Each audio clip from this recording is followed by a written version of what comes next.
So I reached into my pocket and got out my iPhone and I started taking photos. I took about 30 photographs over about a minute. And what I saw and what I observed is I observed that the short leg began to become equal and slightly longer than the other leg. And he was not adjusting his pelvis or hips or anything like that. And I thought, holy smokes, what on earth just happened? After the seminar, I went to Dave and I said, Dave, look what I just saw. And I just sort of scanned through my little, I sort of filed through my little photos. And his mouth dropped open. He said, what happened there? And I said, I don't know. And he said, you think we could do it again? And I said, I think we should try. So we conducted a clinical experiment where 10 consecutive patients that had an appliance, we did this protocol and we measured them. And we wanted to see if we could have a consistent reoccurrence of this functional leg length discrepancy affected by simply de-occluding the patient, by taking their teeth offline. And what we ended up publishing this small little simple paper in the Annals of Vertebral Subluxation Research. This is a picture of the appliance right here. This, or common appliance here. Everyone had a slight variation of this. This is the grid that we use to take an image of the legs. And then this is our hard data. Now we need to be thinking CNS body schema when we think about this. The body is in constant, perpetual awareness. Go back to the slide. A system of sensory motor processes that continually regulate posture and movement. Processes that function without reflective awareness or the necessity of perpetual monitoring. So something was happening, and we wondered if we could see that. So we selected the next 11 patients, and we measured their leg length discrepancy. I converted it to millimeters, and the average was about a ½ inch. And then we installed a biomimetic appliance. And what we ended up seeing is that ½ inch dropped down to less than half of that. And then we adjusted them and corrected them, and we had a significant reduction. Now, I have to tell you something about this data. This is the raw data. This data as it is still statistically significant and relevant. But if you notice, we don't distinguish left, right side. What ended up happening is these numbers over here, in most of the cases, represented an opposite. So if this was a left 9.53 millimeters short leg on the left, it went to right 3 millimeters short. So the left leg actually became 3 millimeters longer instead of 9 short. So the data is still, if you understand that, the data is actually even better with that. So we thought there appeared to be a synergistic and co-enhancing benefit to these combined therapies. One of the things I started to observe, just to the side, is that patients who had this appliance began to hold their adjustment longer. Now, this little test here that I've done with an appliance in situ, because we are multidisciplinary, I will tip my hand to this, that this is part of our regular evaluation protocol when we do supine leg checks. We do supine leg checks with the appliance, the upper element, the lower element.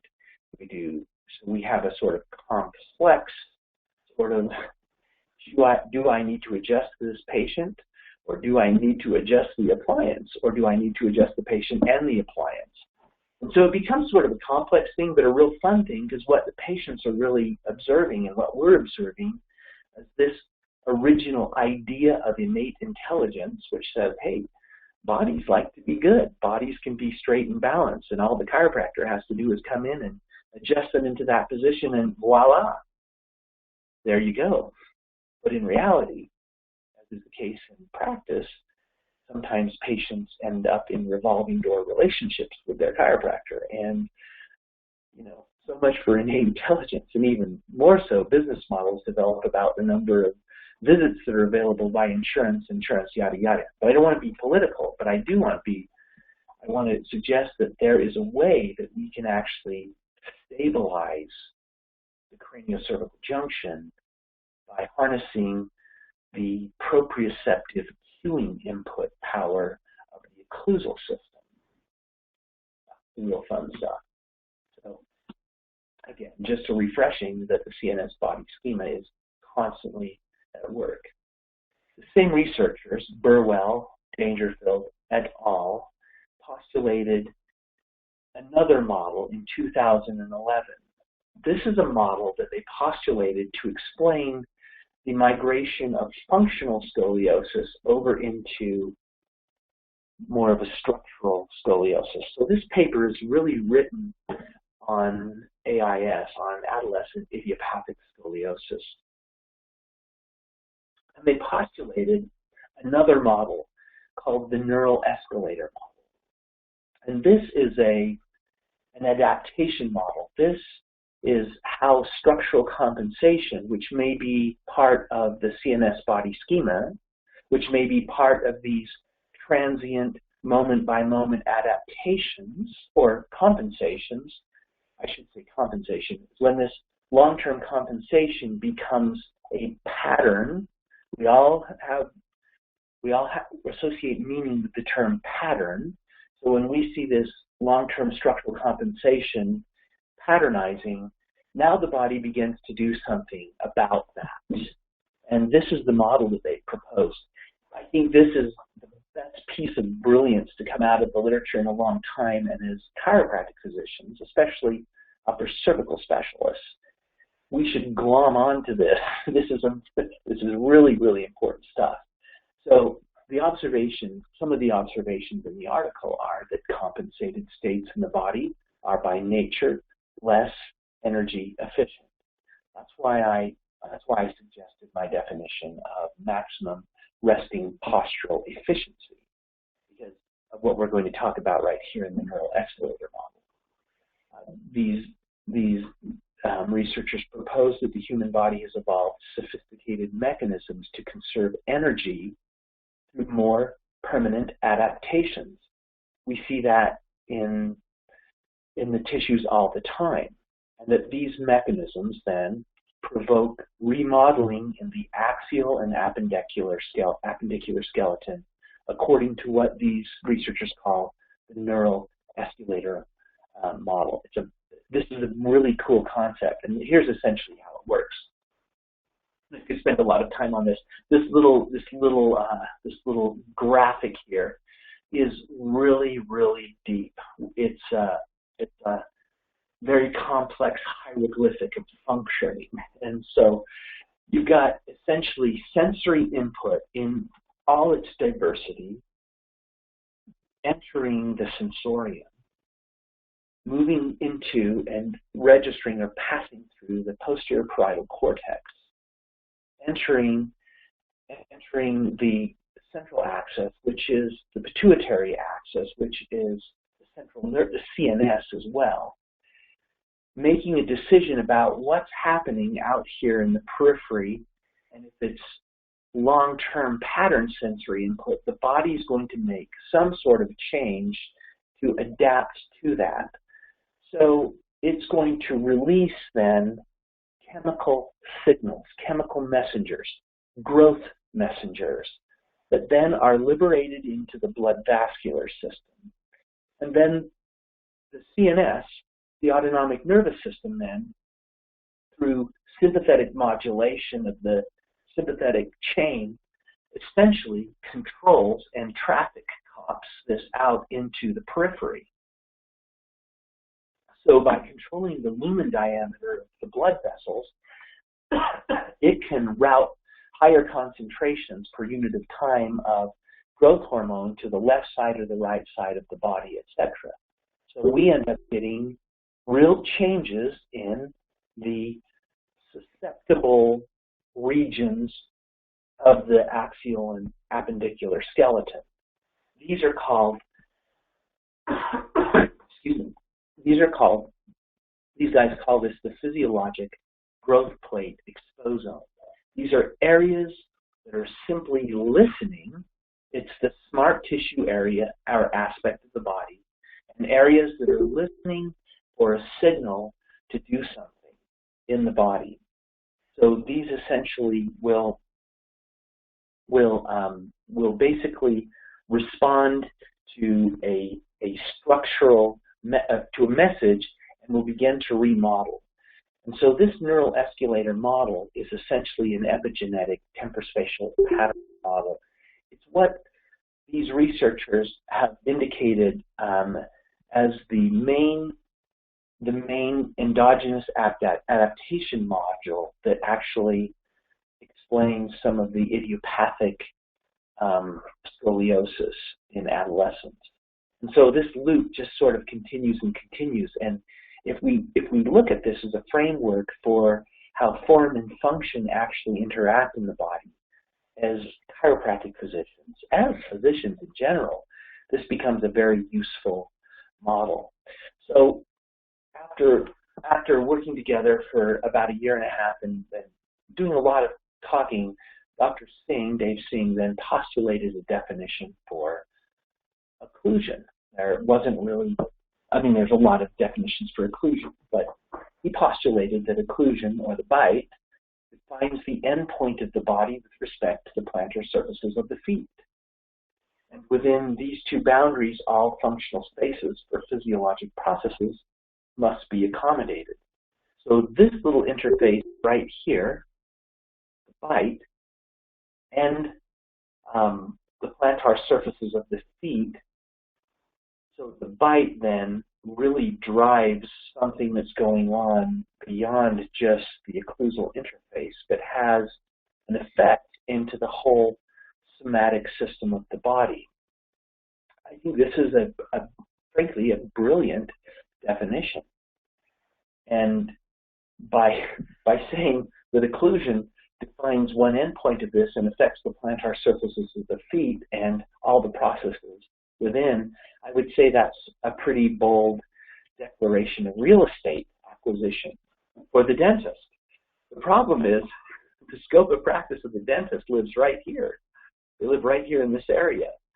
But what is done in this area, as we see in the literature through hundreds, thousands of papers now, we see an effect here trickling down and causing massive global changes down here. So it's just one of those complications of scope of practice. They've got jurisdiction and power over this, but they really have a limited knowledge about really how it affects all this and what to do about it. And because of the way we're sort of broken up into specialization in Western medicine, or really in all of medicine, because the body's so complex, there needs to be sort of a multidisciplinary approach to this. A bit of history.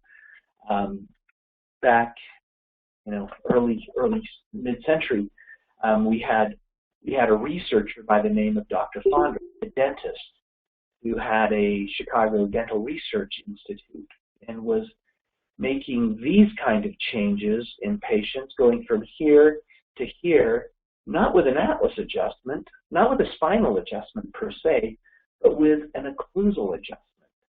So we go from side posture here to here just by changing the way the mandible lands on the maxilla. This particular researcher published a paper called Dental Distress Syndrome, DDS. I have that. I republished it on my blog, The Mending Path. And it's a fascinating article, and if you want to reach out to me, I'll happily send the paper to you. You can get it online as well. But one of the cool things that Dr. Fonder pointed out is he pointed out that what happens in the bite is going to affect the atlas and the axis vertebrae. Why? Because it observed that the functional movement of the mandible in all of its arcs of movement in a sphere or 3D form pivoted around the tooth of the spine, or the odontoid process of the spine. Those of us who are enrolled in the craniocervical junction procedures diplomate course heard Dr. Chris talk about this and re-emphasized this. So the relationship between dentistry and functional dentistry, as I call it, and upper cervical work is existent in man, but it's never really gotten together. In fact, on the other side of Lake Michigan, we all know what was happening over in Ann Arbor at this time. The irony is these groups have never really formally gotten together and really tackled the problem of compensational posture, etc., with any serious impact. We can measure a lot more today than we could then, and some of that technology we'll go over in the end of this presentation. I want to keep moving along here. I don't want to go tangential on you, but compensational posture. So in the brain, astrocytes are the specialized neurons that detect CO2 levels, and these will increase the respiration efficiency through a variety of actions and interactions in the body peripherally. So the CO2 gas, so as we have O2 desaturations and CO2 saturations arise, the body does a variety of actions and interactions peripherally to accommodate that. It's essentially a functional negative feedback loop. And the body makes postural changes. It makes changes to the musculoskeletal system. This is a key one, as we'll see in the next slides. It makes changes to the cardiorespiratory system. It makes changes to the sympathetic nervous system to optimize gas exchange. It makes changes in the stomatognathic system. It makes changes and causes behaviors in the craniocervical mandibular systems, as we'll talk about, as in the case of bruxing and so forth, nocturnal bruxing during sleep, for instance. So this is a nice little feedback motion, and I call it the O2C, O2 drive in the system. These are the functional preformers. In other words, the function drives certain aspects of form, and I'll show you in the next slide how that works, or the next few slides here. So just take-home messages from this research on astrocytes sensing CO2 concentrations. O2 is a brain nutrient. CO2 is a brain toxin. It's probably the most toxic toxin, short of some of the other more deadly poisons. O2 is the most essential brain nutrient. CO2 is measured because CO2 is measured by the astrocytes. There's a high population of these cells. That's why they're called astrocytes. They're all over the place. They've got a lot to monitor. They have a very important job. And now the most important statement: CO2 drives musculoskeletal behavior, or can drive posture. And let's talk about that. Let's talk about CPR, cervical posture remodeling, or cardiopulmonary resuscitation, which is essentially head back, or in other words, extended head and jaw forward sort of thing. So what we look at here, this is I'm sure we're all sort of familiar with this little illustration that shows as the head moves forward, it increases the workload on the body. Does it gain weight? No. Does it create more work for the body? Yes. Whether it's 12 pounds to 32 pounds at 2 inches or not, I don't know. I know it gets heavier. It gets more toilsome for the body. And the problem with that is that over time, if this becomes a chronic position as a biped, this increases the moment arm on the spinal column. And when you increase the moment arm, you increase the load forces onto the actual structural elements of the spine. And the first little compliant structure to experience that is the intervertebral disc. The intervertebral disc is a wonderful little structure that, as you know, holds water content. That water content is held by its unique structure, its unique matrix of the proteoglycan matrix that is essentially hydrophilic. This holds water in. This exerts an osmotic force into the system, and essentially it opposes the hydrostatic force of, you know, the force that's pushing the water out. And when this changes, what ends up happening is while we're searching for air, or while we're maintaining this anterior head posture, which is essentially extension of the cervical spine, and I have hundreds of sagittal x-rays that show this anterior head posture increases the AP diameter of the upper airway, as opposed to this lightens the load on the spine but decreases the upper airway. This increases the load on the spine but opens the upper airway. Who wins? Well, the airway does, of course, because the most important nutrient is oxygen and the most deadly toxin is CO2 in this sense, and so the body will undergo compensational postural changes to accommodate that most essential of things called breathing. And so we end up getting all these problems into the structural system. So let's look at what we do as upper cervical specialists. And this is where it kind of gets juicy, because there is a huge movement in the field of medicine and dentistry. You probably know many of your patients who are on CPAP machines for obstructive airway. So disturbed sleep breathing or obstructive sleep apnea, or any of this other sort of names where we have upper airway resistance syndromes that sort of set up disturbed sleep breathing. We also have disturbed wake breathing, but because we're moving around and we're active and we're not entering those stages of sleep where the body becomes hypotonic and the oropharyngeal musculature essentially collapses and creates an obstructive event, a hypoxic event, and a CO2 saturation and O2 desaturation event in sleep, we can modify that in our wake postures. But as upper cervical specialists, those of us who have learned how to position the atlas appropriately underneath the cervical, underneath the skull base, we can make changes in the lordosis, in the status of the secondary curvatures of the spine. And when we do, the cervical spine takes up a whole bunch of real estate in the upper airway. The back of the upper airway is the front of the cervical spine. The front of the upper airway is the back of the tongue. Everything else is soft tissue that's held there by the oropharyngeal, the palatine musculature. That sort of holds it open like the poles of a tent hold a tent open, or when you lift an umbrella up, the splines in the umbrella create this tension canopy. The airway, the upper airway, is unique.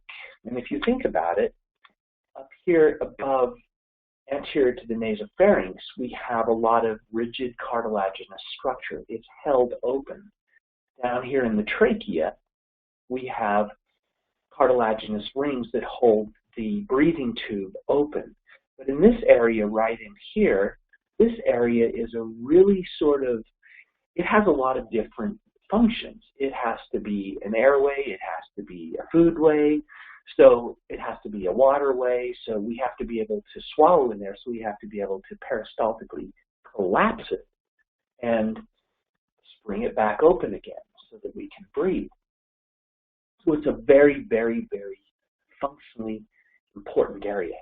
And its status is plugged directly into, would you be surprised, the brainstem. It's communicating with the reticular formation. It's highly involved in the whole mapping out of the whole body, in this whole CNS body schema, as it were. So as upper cervical doctors, here's the cool thing about this.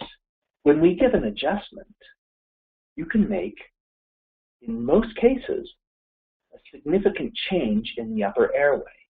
And the upper airway, since it has an area, because it's a functional space and because it's moving air, the pi r squared law applies. So if you have an AP dimension of 5 millimeters and you go to 10 millimeters, you've way more than quadrupled that airway. And so there are papers and there are studies out that show that the AP dimension on a 2D image has some very important high statistical correlation about the status of that upper airway. Presently, we're working on a research paper right now. We've got about 300 pre-post cone beam CTs where we have actual volumetrics of the airway, and we're comparing those to pre-post sagittal X-rays. We may say that we can affect the upper airway, but unless we have the data and some published material to back that up, it's all just a bunch of talk and hullabaloo to the medical and scientific community. So we've been fastidiously gathering that data over the last couple of years, and we're, kind of going through the data crunching of that right now. And hopefully that's a paper that can be published here soon. Anybody who wants to help can. Dr. Chris has expressed interest in doing that with me. So here we have, again, just some of these morphological changes, at the physiologic growth plate exposome.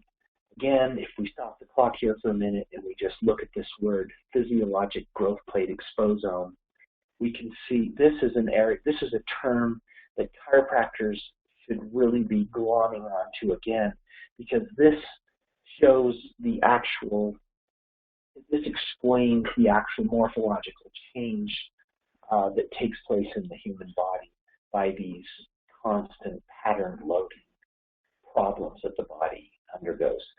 Just really quickly, I'm just going to sort of quickly go through this because I want to get to the more clinical side of this. Oops, let's go back to that. Sorry.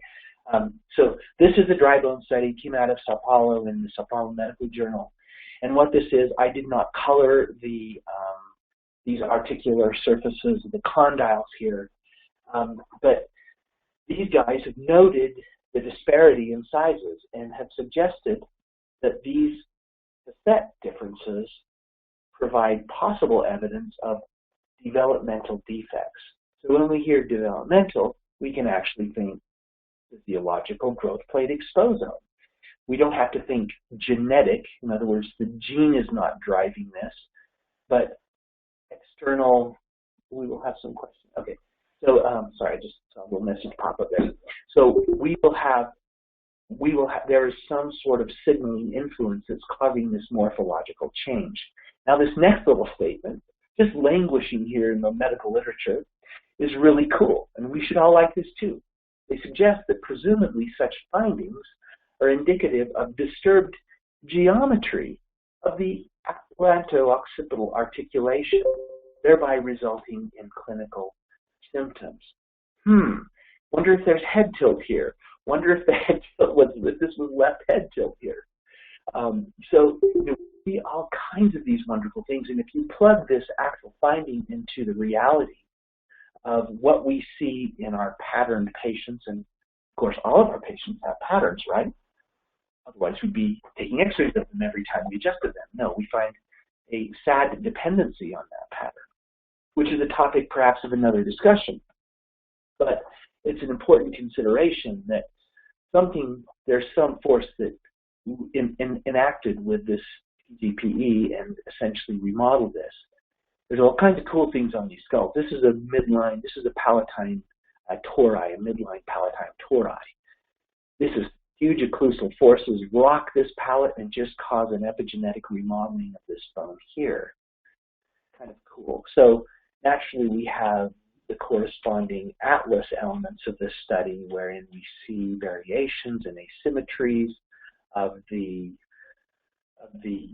articular surfaces. We see asymmetries of the transverse foramina. I mean, you can imagine if you've got rotation here in this, early rotation before the secondary growth plates fuse, then and we've got, an asymmetric distribution through the vertebral arteries, into the opposite side transverse foramina.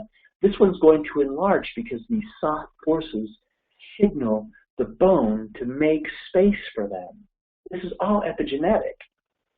And so the problem it poses for us as doctors who are orthogonal based is some of these patients ain't going orthogonal.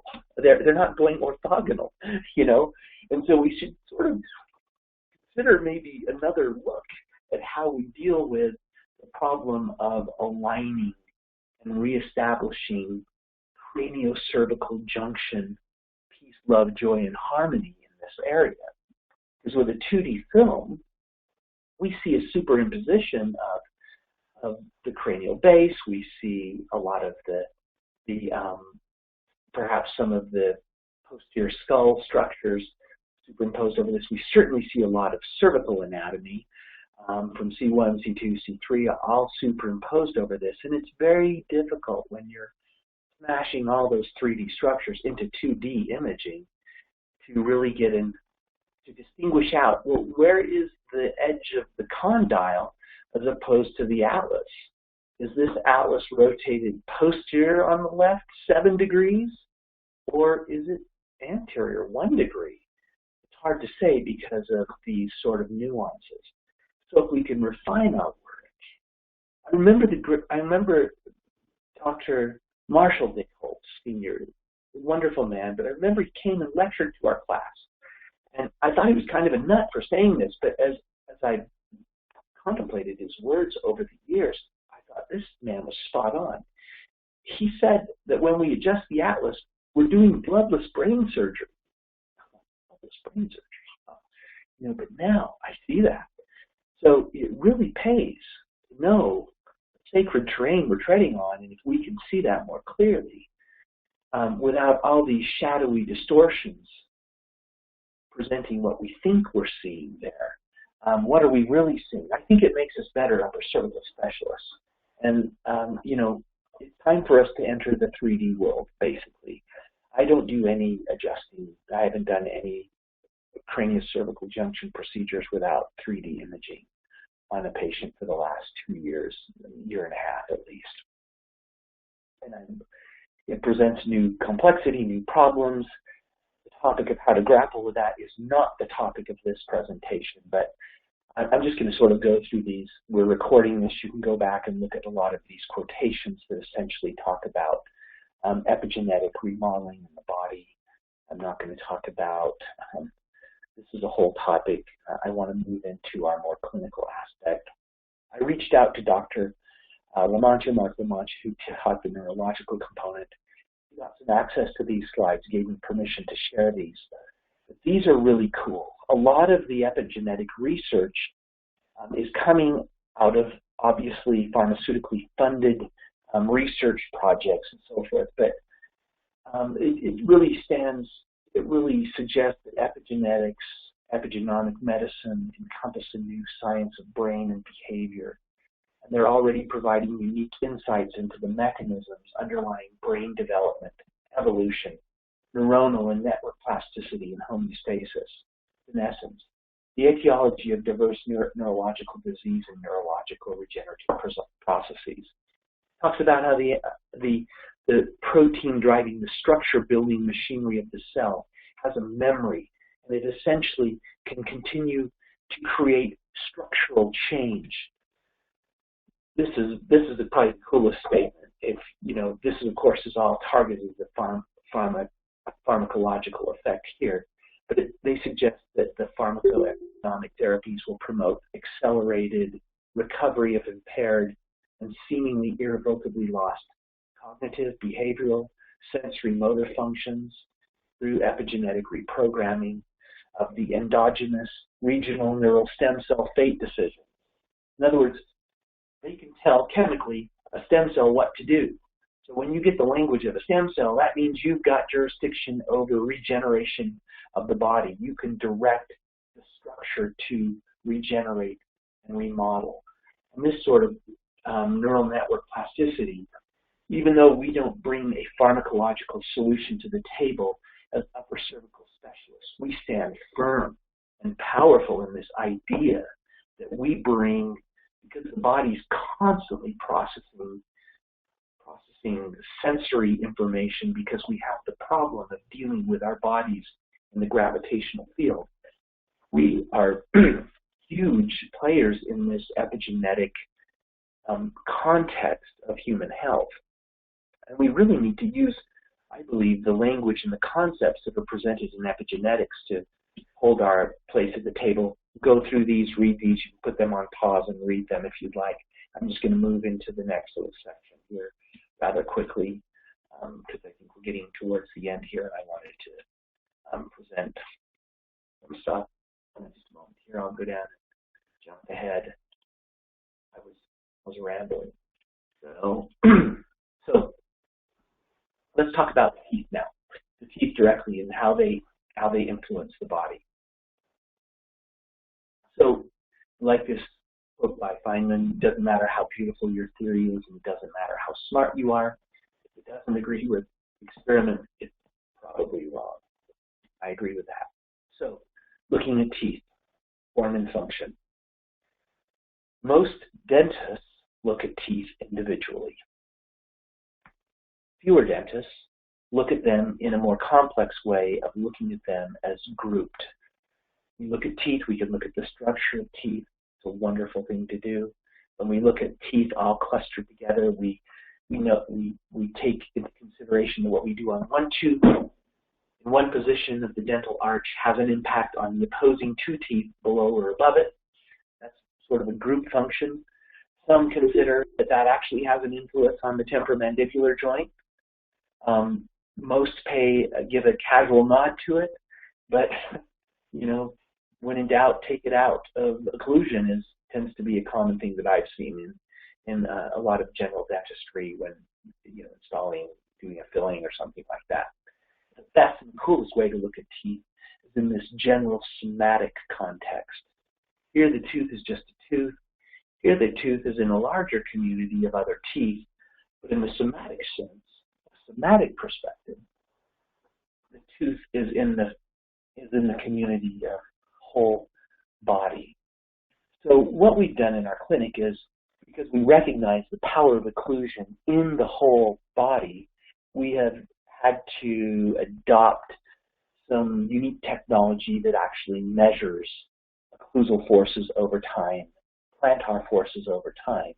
Because if it's true that what happens at the bite affects all the way down to the feet, and what happens at the atlas affects the bite and what happens all the way down to the feet, if the two are competing, we have problems.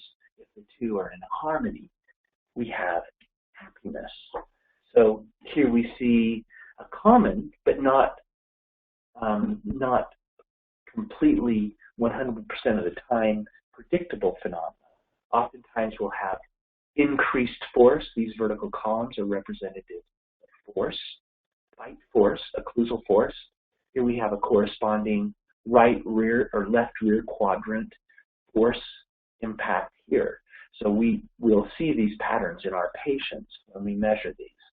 Every patient has an occlusal force map, a plantar force map, cone beam CT, an intraoral 3D scan, a complex functional dental examination, an upper cervical examination. I'm going to move past this too. But what this is basically showing is that when that we're really measuring the patient. Every one of our patients is measured before they're adjusted, after they're adjusted, before they have occlusal support, after they have occlusal support. And what we look for is a refinement, refinement, refinement, and stabilization of that craniocervical junction and their bite system and the development of their upper airway. So here's a patient here. This is a young lady who, this is a 3D force map, that's a 4D force map, and you can see where her bite forces are. Over here we can see a 3D elevated plantar force map, and you can see that she has corresponding high points on the right rear here, and on the anterior left quadrant here, she has a spike in forefoot pressure over here. Again, we see another correlation here. But this patient was cool. This is a kind of a neat case, and this is why I chose to present this to you guys. This patient felt like her bite was off when her C1 vertebra was adjusted.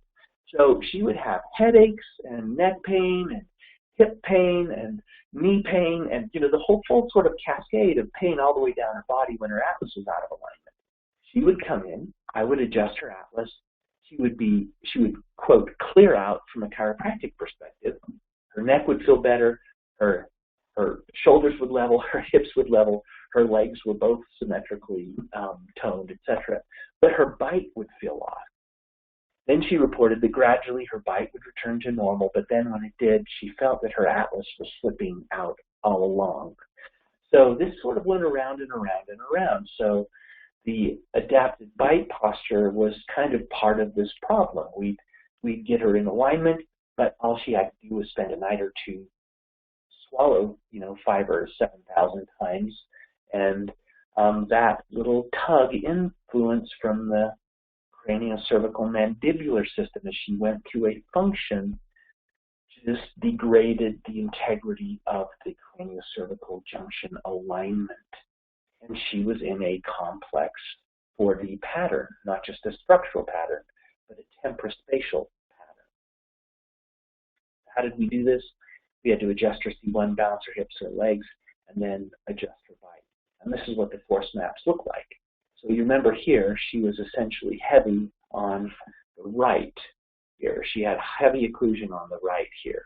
A little bit here, but a lot of force over here. So what we ended up doing is oh, this is just a force map of this. And this shows this is interesting. This shows that when she entered final occlusal state, whether she was clenched, she had 71% more force on the right arch or the right side and 28% on the left. This felt normal to her.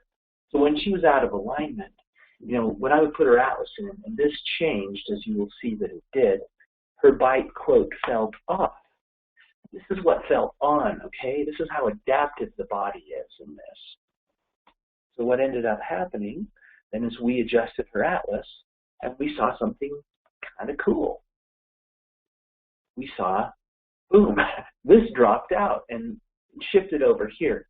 So she was feeling, and again, we saw this move from here to here. We had something rising up here on the right front, and here we see something rising up over here. So it's subtle, but it's very, very real. I mean, we live in the world of subtle. We live in the world of degrees and half degrees and quarter degrees and nuances. Teeth can be read the same way. Bite forces can be read and looked at with the same sort of discerning eye. But this was when her bite felt out, and as long as she continued to swallow and function in this position, she was in an unstable condition.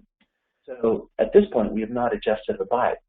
So what we did is, even though in this position she had a lot of force here on this particular element of a crown that was placed on this here, what we ended up seeing is a more balancing of the forces, the muscle forces, the contact forces, the right and left side of the bite. This is what felt off to her. So we had to balance her bite. And what we did in her case, this is not our occlusal therapy. This is just the importance of occlusal nuance, proprioception, and what it does functionally to the body and structurally to the body. So when we adjusted her, here's where she ended up. This balanced out. Her force map, her plantar force map, balanced out. She distributed the weight on the forefoot more symmetrically. And so the cool thing with this is that we balanced her bite, the plantar surface with her feet, the legs and pelvis were level, and she then expressed that her bite felt perfect. What did we do? We decompressed the spinal cord. We took that noxious effect or influence or whatever, that stimulus off the spinal cord, initiated a decompensation in the somatic system, balancing her jaw in harmony with her body, and then we adjusted her bite and titrated her bite into that and supported the entire system in a decompensated state. And she thought it was pretty cool. We thought it was pretty cool because once we did that, instead of seeing her every 7 to 10 days, this down to 10 months before we saw this woman again. And again, just really nice progress. And according to our world and our measurements, which are a little more fairly refined, we felt she was holding her adjustment. And that's what's kind of cool. So and this is where she was at that final point after we adjusted her atlas. I call that transdermal atlas positioning. It's an apolitical statement. It's just whether you do it by hand or an instrument, you're adjusting, you're repositioning the atlas. And this is with the occlusal adjustment, and you can see where the force of the occlusal force distributions were. Everything, the patient's happy. This is a part of our procedure. We see this again and again and again. Whether we're adjusting down a high crown and dealing with undoing of that sort of compensational effect in the body, or whether we are remodeling the whole maxillomandibular sinus structures epigenetically over time. And this is her plantar force map. It went from here, it went from here all the way over to here. And you can see where she's centered right here at the final resting point. Very symmetrical, minimal sway left to right, very balanced sway front to back. So this patient was very happy. We begin to measure, of course, we do a lot of imaging in association with some of these functional tests using the plantar and the occlusal force mapping and the actual 3D digital imaging of the mouth, etc. We're actually measuring changes in the atlas and changes in the bite and so forth. So Dr. Singh and I did publish another paper where we looked at decompensation in the craniocervical mandibular structures. I'm at about an hour and 20 minutes. I'm going to just sort of skim past this really quick. But in order to grapple with all this data and throw it into some sort of meaningful lump, in a nutshell, what I did is I took all the degrees that we measure in the upper cervical work, and I lumped them into a cluster of compensation. And these were the patients that had, these were the number of degrees of combined total compensation in the patients. And essentially what we ended up getting when we put either an appliance in or made a correction to the atlas, we saw a decrease in those degrees of compensation, and we moved them towards decompensation. Why does that matter? If you think back to the neural escalator model, where we activate epigenetic mechanisms that create structural and pathological changes in the body, these are real representations of what's happening inside the patient. So I'm just going to go through these slides really quickly. We'll just talk about decompensated jaw posture. Actually, you know what? I think this might be a good place to stop right here on this little section here. Chris, what do you think? Should we keep going? I've got a few more slides to go through here, just showing some of the upper airway stuff. Should we just quickly go over a couple of slides to show the upper airway stuff really quick? Well, you guys can message on the bottom. Do you guys want to see a little bit of the airway measurements and changes, pre and post adjustment, and pre and post dental alignments? Yeah, we got some yeses. So go ahead. Okay, good. We'll clear out of that. So here we go. Let's go right to here. So these are our typical chiropractic patients. These are patients who just with an atlas adjustment. The whole point of this is to direct the view of the upper cervical doctor, start taking measurements of the upper airway, adjust your techniques so you can see This is not an ideal image, essentially, because we want to see the anterior occlusion here. I actually have it in this image. I just sort of like crop this down so we can show it for the presentation. But you know, whenever we get a cervical, whenever we improve the lordosis of the cervical spine, we almost always improve the physiological rest space between the teeth here. We almost always increase the AP diameter of the upper airway.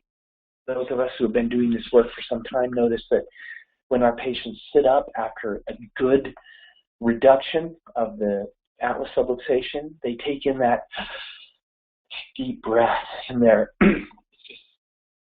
we think, oh, it's autonomic. Yes, it is, but it's easier. Their systems, their breathing pipe just opened up radically. So these numbers have all increased. These little numbers in the field of pneumopedics and in the field of upper airway remodeling are golden because of the pi r squared law. You get 2 millimeters out of that baby. I mean, it feels like you're breathing through a coffee straw going into, you know, a drinking straw. You get 4 millimeters out of that, it feels like you're going from a drinking straw into a garden hose. So there's a lot of wonderful things that can happen in the respiratory system. And if you do make changes to the upper airway, you're more likely going to create a situation where the patient actually doesn't have to go into that CPR position where they're, you know, jutting their head forward to breathe. This is really cool. Lordosis, increased airway, total posture change here in these. This is all just atlas work. And again, we see huge changes here, significant changes in the upper airway. These are just consecutive patients here that we took images of. And nice little changes there. Then I took an image of this particular patient here who let me, and all I did is I just advanced her mandible because there's a whole field of dental medicine that deploys a mandibular advancement device for sleep breathing, for sleep medicine, and it does open the airway. You can see we've gone a whopping 11 millimeters to 15 millimeters. That's pretty good. But we had to move the mandible forward almost an inch to get less than 4 millimeters here. We're accomplishing that simply by our atlas adjustment. When you really look at what's happening with our upper cervical work. But this isn't enough. This sort of measurement here really isn't enough to accomplish what we want to accomplish as upper cervical doctors. So what we're doing in our clinic is we're combining our upper cervical work, and here's the plug for associates, and this is me reaching out to my upper cervical community here because we need more people. We're not only stabilizing the atlas joint and doing our part to remodel the upper airway, but we've developed a unique protocol utilizing our own appliance technology, which essentially remodels the upper airway whilst stabilizing and maintaining the integrity of the craniocervical junction. So we have really entered the temporospatial matrix. We are taking patients and moving them into greater stability where they need significantly less atlas adjusting, and we're remodeling those functional elements of the craniocervical mandibular system, making them more stable, improving their breathing, improving their nighttime breathing. And if we take a person out of obstructive sleep apnea and move them into a state where they no longer have obstructive sleep apnea, I'm going to show you an image of what we've done with an obstructive sleep apneic patient. We could do this here. Actually, let's go ahead and conclude on this because my my remote desktop is not tapping into, it won't be tapping into, it might tap into it.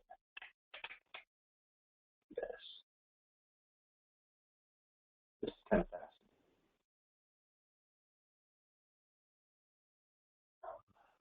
Let's see here. You know what? If I do this, I'm going to show all my patients this, and I have permission to use certain patients, but I don't have permission to show them all, so I don't want to make any HIPAA violations here. So, so I'm not going to go into that, Chris. All right, but I will open up for some questions right now. All right. Well, what I'll do is there's some questions on the bottom if you want to address a few of those from the chat on the bottom. Let's see here. Let's go right up to the top. Oh boy. All right. I think the questions really started. Christopher Gates had one. The neurology that controls the belly. He asked that in the middle of when you were talking about. There's a question, like, are you talking about 826 question? Oh, how do you find a good dentist like yours? What do I need to look for? Well, you've got, okay, so Jason, you have to build your dentist, okay?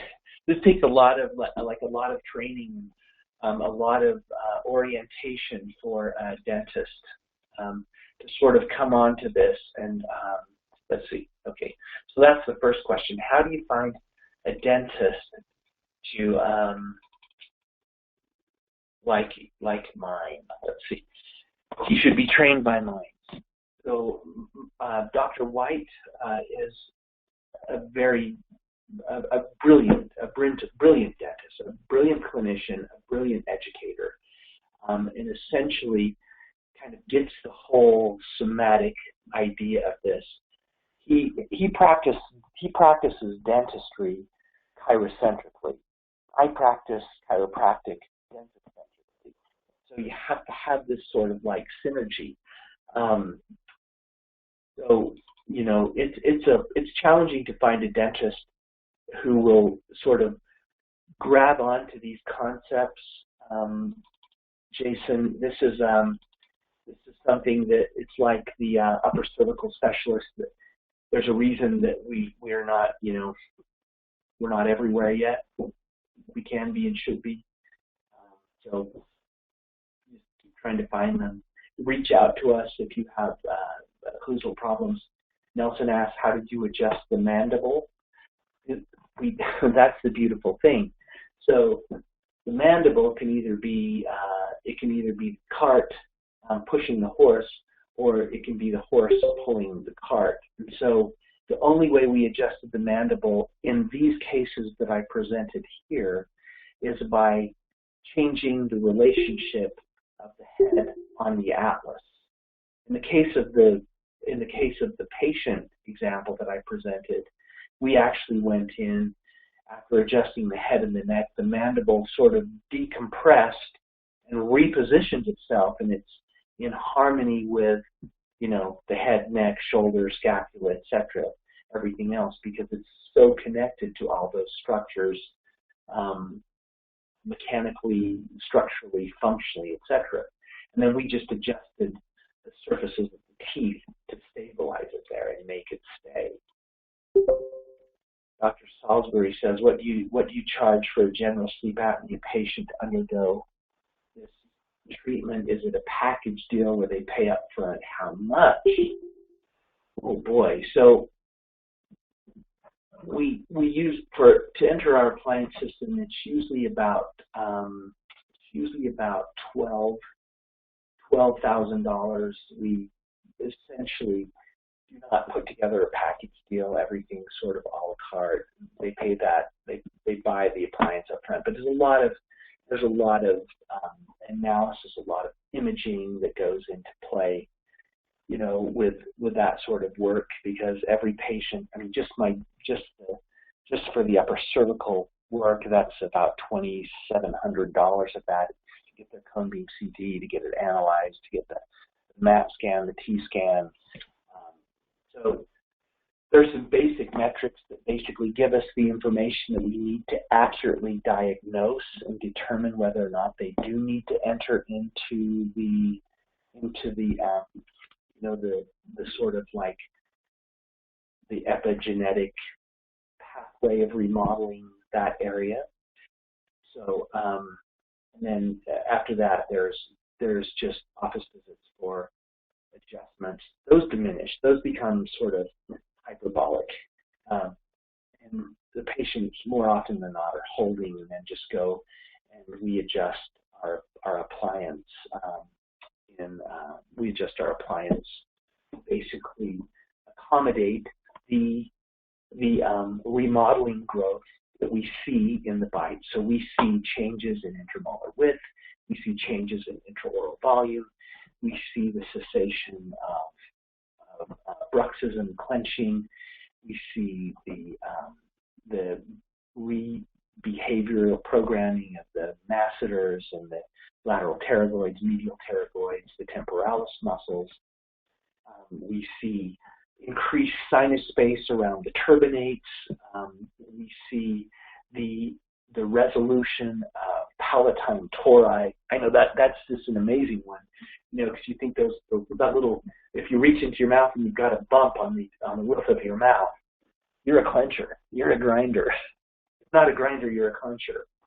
So we see those being remodeled, and so we're measuring all those things. Christopher Gates writes, what neurology controls belly breathing versus chest breathing?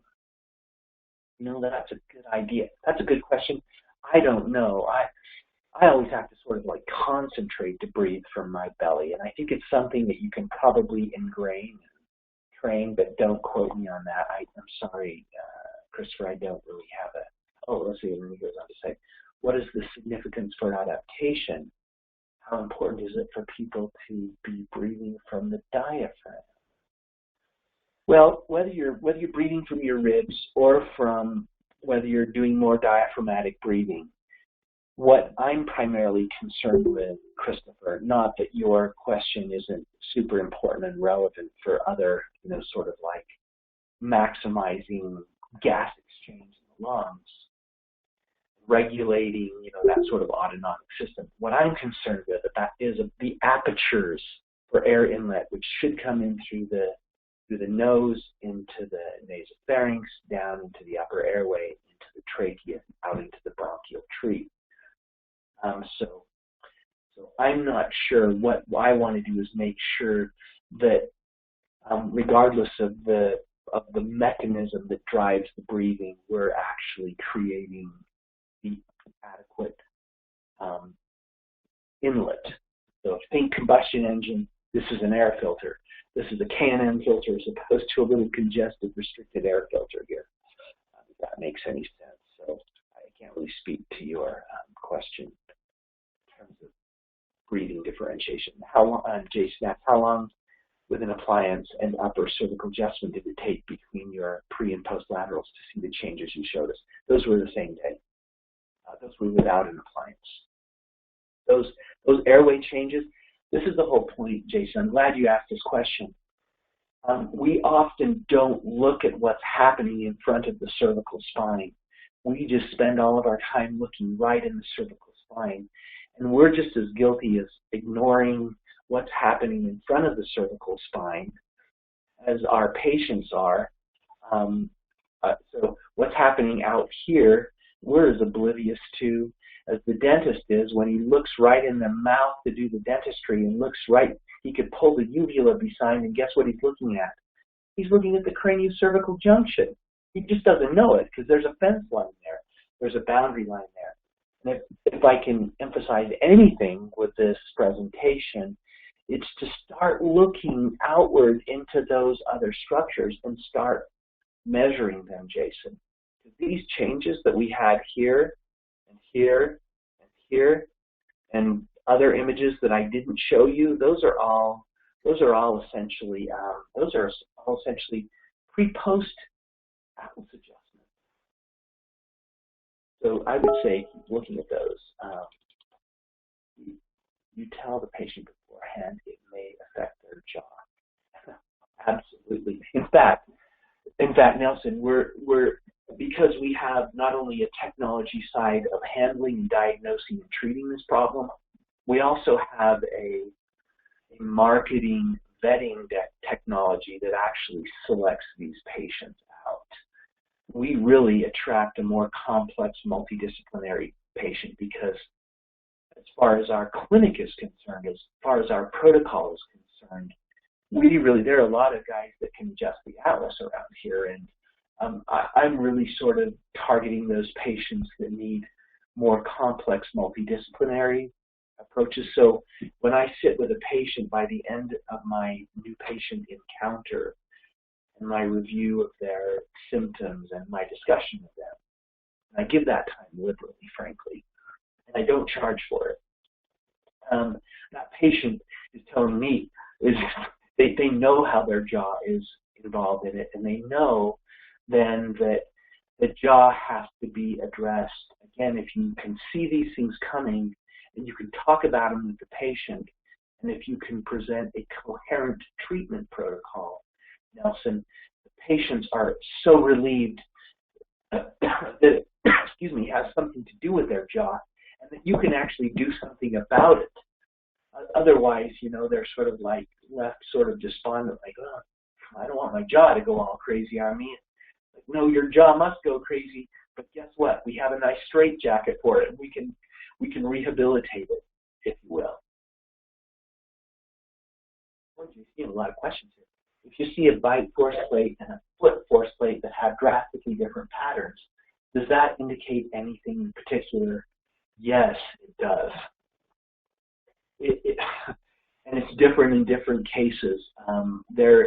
Those of you who want to contact me, there's a paper on this in Crania, and they do not show this symmetry in left-sided heavy force, right-sided or left-sided plantar force. There are cross patterns, and some of these can be more complex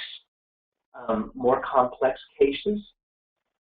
My personal observation is that when we see this weirdness, we have a lot of odd interventions. A lot of our patients are post-surgical. They've had, they've had Nathic surgery where they've had the maxilla brought out, or they've had the mandible, brought out or retracted, or they've had some headgear, or they've had, orthodontia, braces, bracket and wire braces, or they've had Invisalign, or they've had adult braces. Then we start seeing weird forces in the system. We start seeing all these weird patterns. Regardless of where it is, regardless of the pattern, the discrepancy patterns, so Jason, what we see when we gain control of the case, we start migrating it towards balance as we see a disappearance of a pattern, and that's ultimately what we want. We want a disappearance of the pattern. How long is the patient in the office before the adjustment? The rest of the patient, how much time is between pre and post? So, okay. Patient is in the office a long time. They're laying a lot of money down. We do a lot of stuff, so it depends on what step. If they're in their initial, acceptance phase, and we're doing the full workup, they're in here for probably 3 or 4 hours, flowing through that process. I have staff that sort of helps flow all that stuff. Yes, we do rest our patients between the pre and post.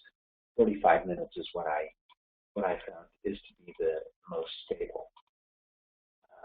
Kevin Siegel answered this. Christopher looked into dynamic neuromuscular stabilization from this Prague school for information on neurology,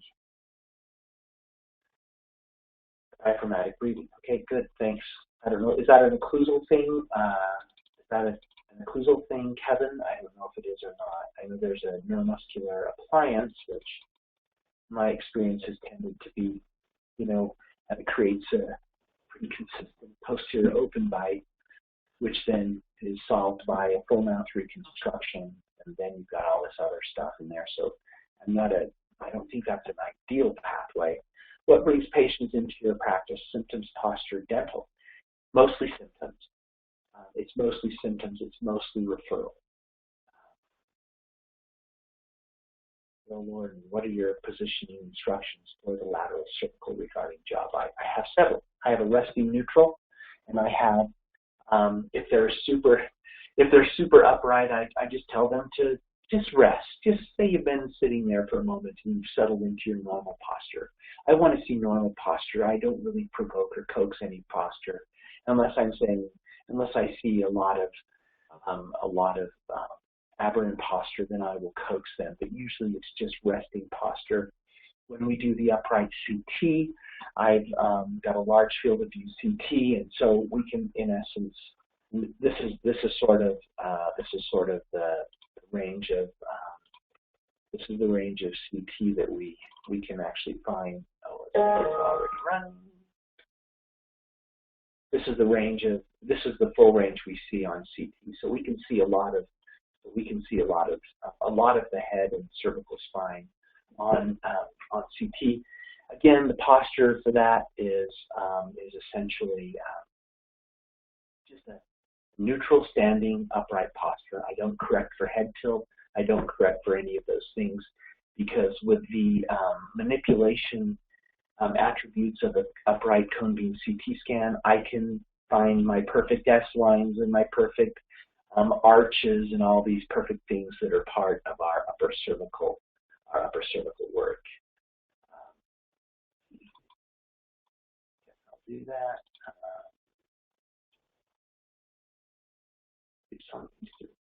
The vagus nerve is super important. It comes right out of the jugular frame, and big rotations can influence it.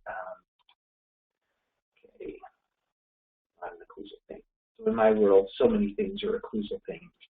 I used to say no, not an occlusal thing, but now I'm realizing that occlusal system is so powerful in the system that it's such a feeder in the system that I never really ignore it. Where do we go from here? What's the next step? Would you recommend for us? Why you gave us this presentation? If you're a doctor or an associate, I'm looking to recruit you. If you're interested in this, relocating you to Provo, training you, having you be part of our movement to take this multidisciplinary work to the world. Now what do I do with it? If you have complex cases and you don't want to do that, certainly we accept referrals from all over the country. Very few of our patients are local. Which CBCT machine do you use? I use Kodak 9500, large field of view. You need special tools to analyze orthogonality in CT. Is it with VizTech? No. It is with Anatomage. Do you have to transfer the images to another program? You have to modify it to your own protocol. So the software that we use, we can actually import the images into the software and pretty much have, we can do metrics, we can do angles, we can do 3D. I can carve out elements. I can slice out and carve out and dissect out the occiput atlas in C2, convert it to an STL file, and send it to a 3D printer if I want. You know, so I can. There's a lot of flexibility with some of these cool new software programs. Let's see. Do you have to transfer it to another program? Do you have to modify it to your own protocol? Yes, but bear in mind here, Dr. Salisbury, you know, in any of the work we do here, we're standing on really, and I'm standing on the backs of giants. So much of the wonderful metrics that have been laid out for analysis and correction of the CCJ have been done by the upper cervical groups, and everyone brings something really vital and important to the table. Problem is collectively, we've been looking at a 3D problem through 2D images and extrapolating out 3D formula and coming up with vectors. When you're actually grappling with this stuff in 3D, there's so much more data, there's so much more information, and your tool set has to sort of evolve up in a way and beyond some of these, you know, 2D imaging like VizTech or some of the other digital analysis systems that are out there. I rely on those. I sort of can use that if I want to have the math done for me. But most of this is just processing math. It's a fairly simple thing. So do it on a spreadsheet. What are the most common symptoms that present to your practice? My goodness, you know, we get a lot of symptoms that are germane to the upper cervical work. We get a lot of TMJ, migraines, the temporal migraine, cluster headaches, vertigo. We get a lot of these patients who have come in for headaches, cervical pain, a lot of radiculopathies in the upper trunk, etc. They have a lot of problems, but a lot of them come in with anxiety, depression.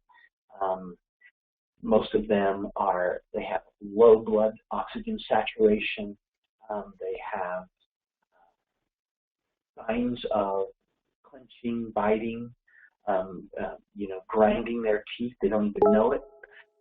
Some of them should be on some sort of sleep breathing appliance or something like that.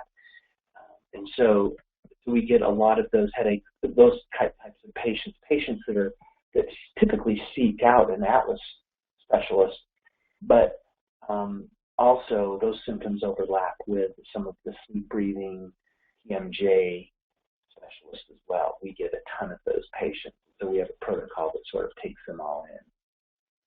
All we need is an Anamosh somebody's ringing my doorbell. No, no. Anatomos gives you the metrics. You still have to sort of use the. You still have to sort of use the. You still have to calculate a vector. Anatomos doesn't calculate a vector. It doesn't grapple with the external head placement fulcrum problem. It doesn't grapple with the condylar axial relationships. It doesn't grapple with. It doesn't differentiate and decipher out anatomical variability relative to displacement of that structure. So it's really a more complex process. It's not simple. It's time intensive. MS Parkinson's. Let's see. MB, you asked. Continue question. Oh, yes.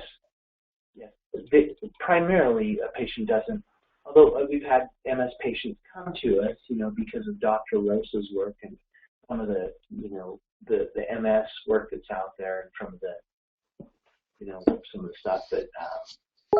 But yes, I see Parkinson's patients and MS patients. And the MS patients and Parkinson's patients almost always have this sort of combined comorbid etiology of malocclusion, clenching, grinding. In fact, there's a great MS paper that shows hypermobility of the squamosal sutures, which is indicative of clenching in MS patients. So it's an MS study. I have that if somebody would like to take a copy of that. So the CBC machine, I'm not sure I understand that. Or do you notice associations between different occlusion, malocclusions? Yes.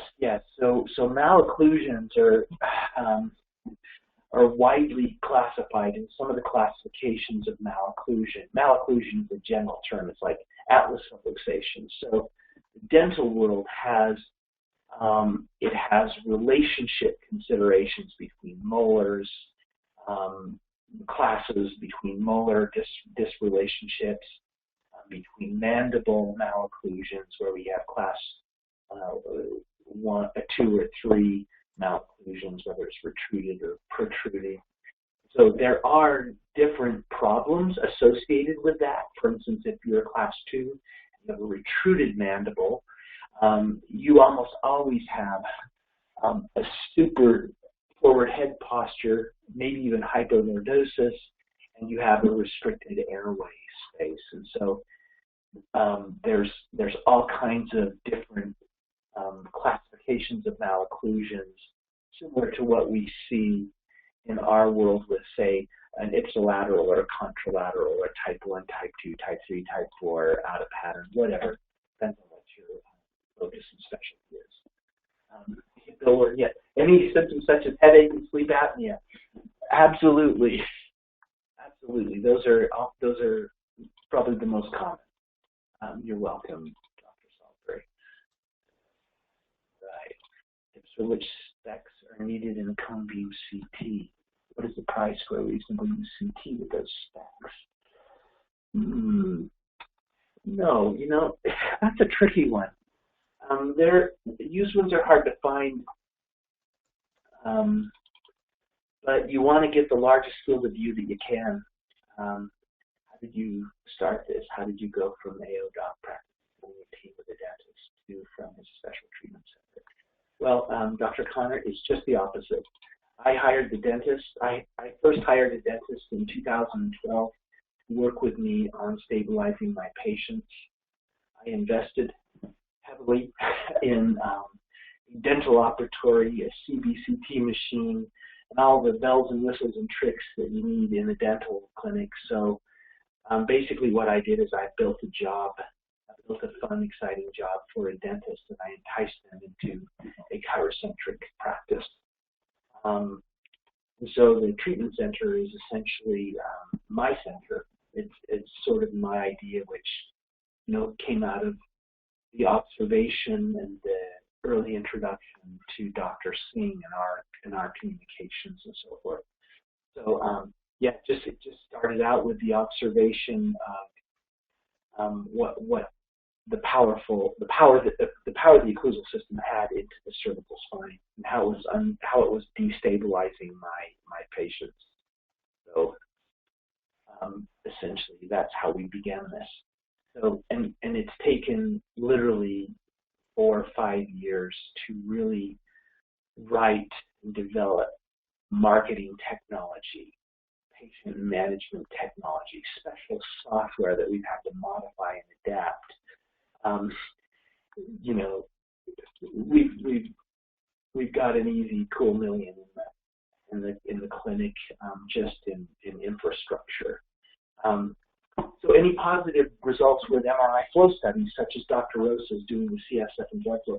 I would imagine the problem is, MB, is I don't have the upright, I don't have access to it on our upright imaging, and Dr. Rosa is fairly private about his program to measure CSF. So I have no idea. I could comment on that, Chris. Okay, yeah, please do.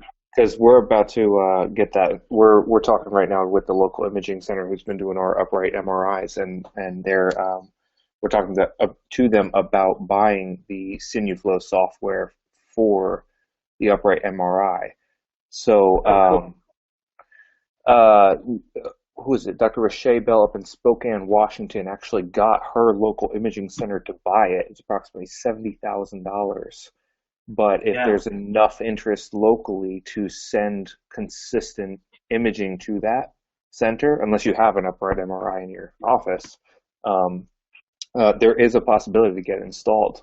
I mean, we're starting to see it happen. So it's definitely something to consider maybe moving into. Yeah, cool. Yeah, I guess you have to have an upright center near you. Utah, we have nothing in Utah. It's like the Dark Ages here. So... no, it's not $70,000 for the upright MRI on that question there. It's for the software to read it. Yeah. Yeah. Software is expensive, as we all know, right? And then they have subscription. So everything I have, everybody's gone to a subscription model. But anyway. So any other questions, or are we good? I think we've been on this for almost 2 hours.